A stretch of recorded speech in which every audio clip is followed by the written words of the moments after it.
Cancer ఈ పదం వింటే చాలు ఒక రకమైన ఆందోళన మనసులో కలుగుతుంది. ఇది ప్రాణాలు తీసే అత్యంత ప్రమాదకరమైన వ్యాధిని చాలా మంది భావిస్తూ ఉంటారు. కానీ 1970 కాలం నుంచి ఈ వ్యాధి బారిన పడిన వాళ్లు కోలుకుంటున్నట్టుగా ఇప్పుడు ఆ పర్సంటేజ్ కూడా మూడింతలు పెరిగింది. ప్రారంభంలోనే ఈ వ్యాధిని గుర్తించడమే దీనికి కారణం.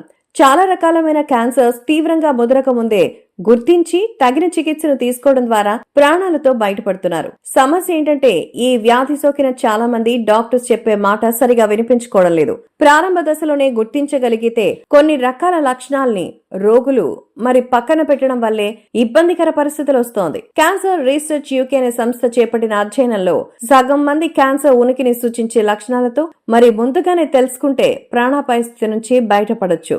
క్యాన్సర్ రీసెర్చ్ యూకే అధ్యయనం పేర్కొన్నటువంటి వివరాల ప్రకారం కొన్ని రకాలైనటువంటి లక్షణాలను చూసి ముందుగానే గుర్తించవచ్చు. హైపోకాండ్రియాక్స్ గా ఉండేటువంటి ప్రజల్ని ప్రోత్సహించకూడదని చాలా మంది అంటూ ఉంటారు. ముఖ్యంగా డాక్టర్ వద్దకు వెళ్లేందుకు ఇబ్బంది పడిన వారితోనే సమస్య.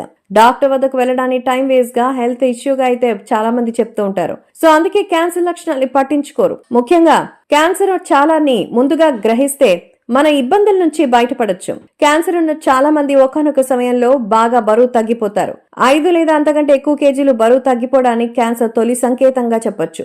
ప్యాంక్రియాస్, కడుపు, ఊపిరితిత్తుల క్యాన్సర్, అన్నవాహిక క్యాన్సర్ వచ్చినప్పుడు కూడా ఇలా జరుగుతుంది. క్యాన్సర్ వచ్చిన రోగుల్లో జ్వరం అనేది సాధారణ లక్షణం. పుట్టిన దగ్గర నుంచి ఇతర అవయవాలకు, శరీర భాగాలకు వ్యాప్తి చెందేటప్పుడు జ్వరం వస్తూ ఉంటుంది. క్యాన్సర్ ఉన్న ప్రతి ఒక్కరూ ఏదో ఒక సమయంలో జ్వరం బారిన పడతారు. ముఖ్యంగా క్యాన్సర్ దాని చికిత్సలు రోగనిరోధక వ్యవస్థపై ప్రభావితం చూపిస్తుంటాయి.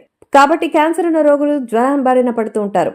అలసట విపరీతంగా ఉంటుంది. క్యాన్సర్ పెరుగుతూ ఉంటే దానికి ప్రధాన కారణం ఇదే. లుకేమియా లాంటి కొన్ని క్యాన్సర్స్ లో అలసట తొలి లక్షణంగా అయితే ఉంటుంది.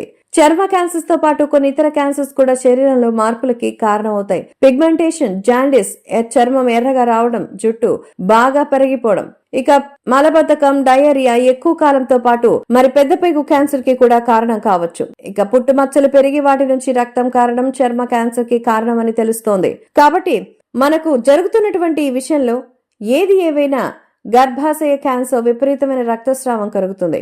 అందుకే మూత్రంలో రక్తం కనిపించడం బ్లాడర్ లేదా కిడ్నీ క్యాన్సర్ కి సంకేతాలు. అలాగే చర్మంలో మార్పుల వల్ల వచ్చేటువంటి విషయాలు కూడా గమనిస్తూ ఉండాలి.